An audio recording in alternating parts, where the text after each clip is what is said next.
और पिताजी के सामने पिताजी से कहा, रुक्मणी जी के सामने ही, कि पिताजी परसों स्वयंवर है, रुक्मणी को समझा देना, मैंने रुक्मणी का रिश्ता अपने मित्र शिशुपाल के साथ में तय कर दिया है।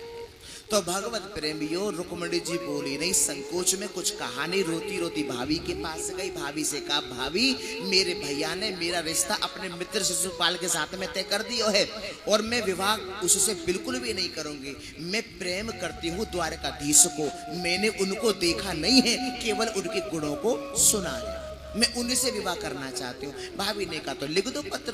पत्र लिखा, पंडित जी को दिया, वो लेकर के भगवान के पास गए।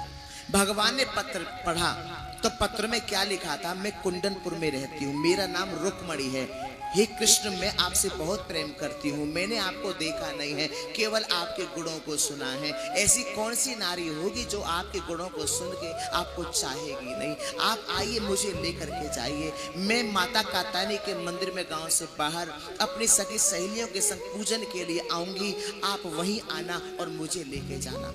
भगवान ने पत्र पढ़ते ही स्वयं रथ की लगाम हाथ में थामी, पंडित जी को भी बिठाया।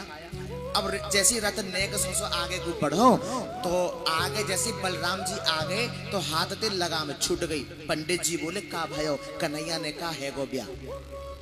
बड़े भैया संकोच लगता है, लेकिन भगवत प्रेमियों कहा, कहाँ जा रहे हो कन्हैया? बलराम जी ने पूछा। कन्हैया ने कहा, भैया मैं कुंदनपुर जा रहा हूँ। अरे जरूर जाना चाहिए, हमारा कन्हैया का होते कम थोड़े ही है, बिल्कुल जानना चाहिए, परसों रुक्मणी को स्वयंवर है। भगवत प्रेमियों, बलराम जी ने पूरी सेना की ओर टकटकी लगा के इशारा कर दिया, किसी भी प्रकार की कोई कमी नहीं रहनी चाहिए। इधर से तो कन्हैया आ रहे हैं, उधर से माता कात्यायनी के मंदिर में रुक्मणी जी पहुंच गई।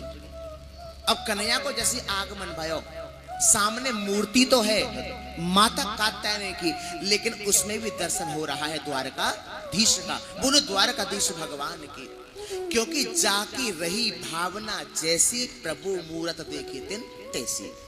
हमारे हृदय में जिसके प्रति अधिकतम प्रेम होगा, हमें हर जगह वही नजर आएगा।